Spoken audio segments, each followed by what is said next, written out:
Au Japon à l'automne. Les Bleus débuteront le tournoi destination le 1er février face au Pays de Galles. Et puis le Dakar pour terminer, Sébastien Loeb s'impose côté voiture pour la deuxième étape entre Pisco et San Juan de Marcona. Et chez les motards, c'est le tenant du titre, Matthias Waltner, qui l'emporte. Troisième étape aujourd'hui. 331 km au programme entre San Juan de Marcona et Arequipa. Voilà pour l'essentiel de l'actu. Je vous souhaite une excellente journée. L'invité du jour. 7h45, direction Commentry en direct ce matin. Notre invité, le maire Fernand Spacaferi, bonjour. Oui, bonjour et bonjour à tous les auditeurs. Et merci à vous d'être avec nous. Et puis meilleurs vœux évidemment à vous, à tous les Commentriens, toutes les Commentriennes. Je tous mes vœux à l'ensemble de la population de Commentry. Bien sûr, c'est la période. Alors vous, la cérémonie des vœux, ça y est, c'est fait. Hein. Oui, ça y est, nous on Commentry, vous savez, on est toujours un temps d'avance. Donc, voilà, on est dans les premiers à souhaiter nos vœux aux forces vives et à l'ensemble de la population. Ça a été fait avant Noël, c'était un choix. Avant, oui, c'est une tradition chez nous. Ouais, de toujours, vous avez continué ce qu'avait engagé votre prédécesseur notamment. Oui. Donc c'est une très bonne formule. Ouais, pour présenter justement, on va en parler dans un instant, les perspectives également 2019. Vous avez été élu maire en octobre 2017, vous étiez adjoint évidemment les années précédentes. Première année finalement de mandat complète, on va dire. Quel bilan vous tirez là? Vous avez découvert cette fonction de maire, même si vous étiez déjà, je le disais, adjoint. Oui. J'étais premier adjoint, mais enfin effectivement, on change de braquet, disons, quand on passe au maire, puisqu'on a la vision sur l'ensemble des services. Mais là, si je peux faire un premier bilan de l'année, je trouve que c'est un bilan quand même qui est très présentable, puisque nous avons quand même inauguré la maison des services et de la solidarité qui accueille le CCAS et la communauté de communes dans des locaux qui sont beaucoup mieux adaptés, puisqu'avant c'était dans des locaux vétustes qui n'étaient pas accessibles à toutes les personnes, et le nouveau bâtiment raccordé au réseau de chaleur, donc ce qui démontre aussi la volonté de la commune d'aller vers le développement durable. Nous avons aussi inauguré la place du Vieux-Bourg. C'est un projet qui me ressemble bien puisque on allie en même à la fois la facilité de circulation, la sécurité, et dans un espace qui est reverdi. On a apporté beaucoup de verdure et je pense que ça va être un test pour comme je verrai bien la commune se développer dans un futur proche. Nous avons aussi le forum avec son terrain multisport qui accueille une 40aine d'associations. Il y a une tribune, une cuisine, il y a un grand préau qui peut faciliter les manifestations. Il y a une tribune qui donne sur le stade qui a un succès énorme. Et puis nous avons aussi la première tranche de travaux de l'avenue Allende qui va du stade jusqu'à la Libellule, qui sécurise, puisqu'il y a une voie cycliste et piéton qui sécurise à la fois la circulation douce et puis qui ralentit aussi la vitesse. Ça nous donne déjà une perspective de ce que l'avenue va devenir lorsque la deuxième tranche sera réalisée. Je pense que ça va faire encore une belle entrée de ville. Ouais, justement, ces travaux-là, ils sont terminés. On sait que pour arriver à Commentry, c'était un peu compliqué. Hein. Ces derniers mois, il y avait des gros chantiers. Il fallait faire un petit détour pour accéder au centre-ville. Les travaux du département sur le pont vert. Ouais, il y avait ça en plus. Ça, c'était aussi un chantier qui nous. Ça, c'est terminé. Non, il est en stand-by. Il va reprendre au printemps. D'accord. Parce que les travaux qui doivent se réaliser maintenant, ils ne peuvent pas se réaliser pendant la saison froide. Il faut attendre le printemps. Ok, donc il y a eu des chantiers réalisés. Un petit mot, il y a vraiment un gap entre le poste de premier adjoint et de maire. Là, vous l'avez senti, les emplois du temps sont encore plus chargés, c'est compliqué. Ah oui, mais non, mais ça effectivement, ça c'est pas du tout la même vision, c'est pas du tout la même charge de travail, effectivement. La preuve, c'est que j'ai dû prendre beaucoup de retrait par rapport à ma profession. Faut pas tout concilier, voilà, c'est compliqué. Et il y a encore du boulot en 2019 avec pas mal de projets, on y vient, avec notamment cette volonté de dynamiser le centre-bourg. On sait que ça va dans le sens finalement des politiques nationales, des politiques départementales également qui veulent aider à la reconquête des centres-bourgs. Le constat déjà, quel est-il? C'est que à Commentry comme dans d'autres communes, il faut revitaliser les centres-bourgs qui ont souffert ces dernières décennies. Oui, alors ça tombe bien puisque moi j'habite justement centre-bourg et j'ai une entreprise qui est centre-bourg. Donc vous connaissez le secteur. Je connaissais parfaitement et je voyais très bien, j'avais déjà cette vision, j'avais déjà réfléchi depuis longtemps à cette redynamisation et on a l'impression que les astres se sont bien alignés puisque justement je deviens maire et c'est justement ce qui devient disons un peu à la mode nationale que moi j'avais réfléchi depuis longtemps un peu à cette perspective.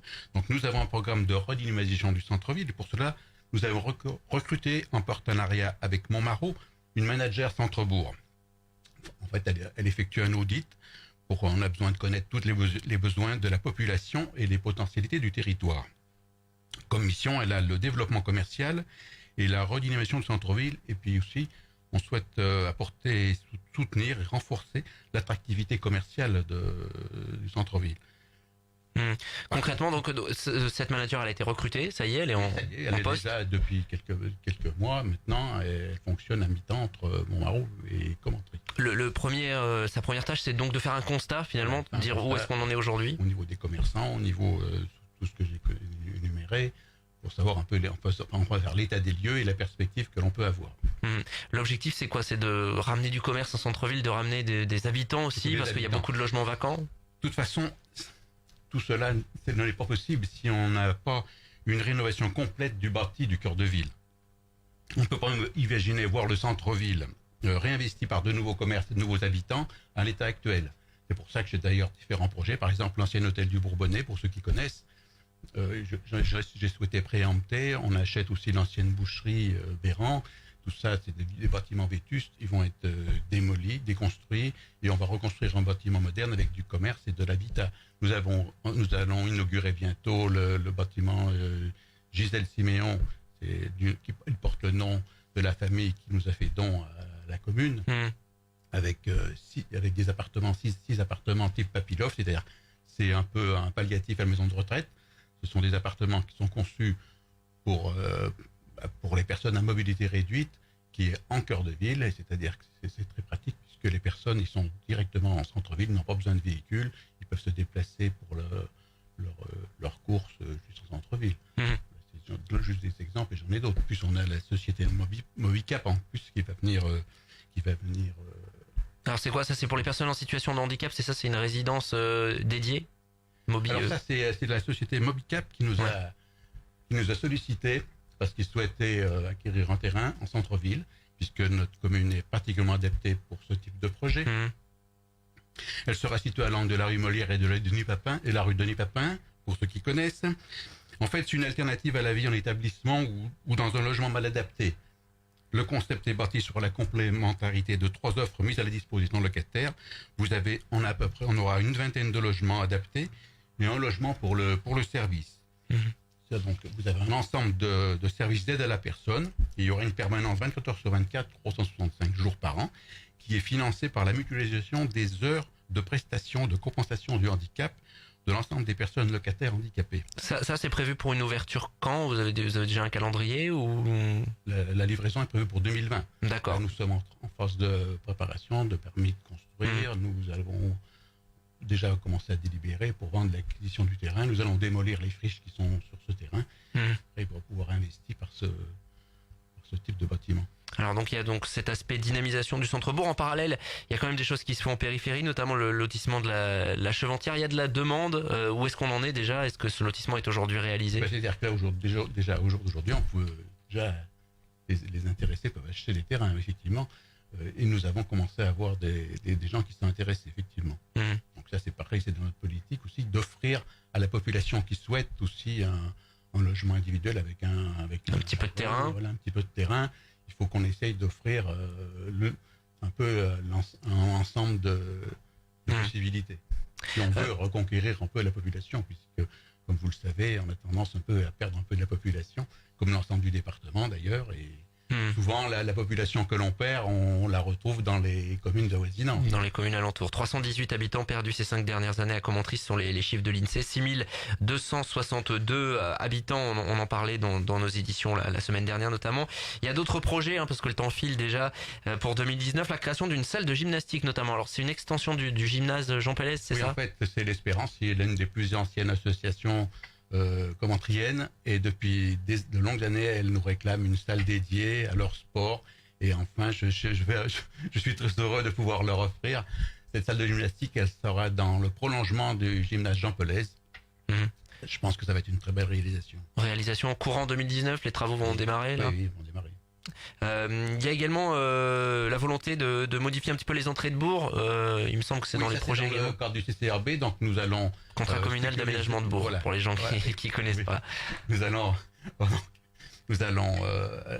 aménager l'entrée de bourg Malicorne et Colombier, ce qui est conforme au programme que nous avions énoncé lors de l'élection de Claude Boulet. Et puis lorsque nous aurons réalisé ces opérations, je pense que l'ensemble du programme sera pratiquement...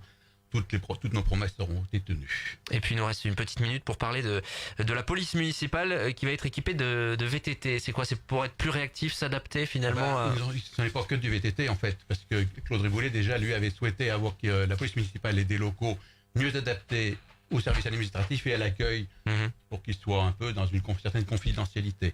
Et puis moi j'ai souhaité pousser plus loin, j'ai souhaité ajouter un poste administratif pour débarrasser toutes les tâches administratives, les deux agents, les deux policiers municipaux. Ils ont souhaité aussi faire l'acquisition de VTT pour qu'ils aient une meilleure mobilité au niveau de la commune, pour qu'ils soient beaucoup plus présents sur le terrain. Sur le terrain, et ils ont une place dédiée avec un véhicule très visible. Comme ça, s'ils ont besoin d'une intervention en urgence, ils ont leur véhicule qui est à la porte de la mairie. Ils peuvent se rendre s'il y a un problème à l'endroit où ils le souhaitent très rapidement. Merci Fernand Spaccaferri, maire de Commentry, d'être passé à notre micro ce matin pour évoquer ses projets 2019. Et je renouvelle tous mes vœux à l'ensemble de la population commentrienne. Merci à vous et eh bien il est 7h55, nous on va continuer le direct jusqu'à 9h. L'invité du jour.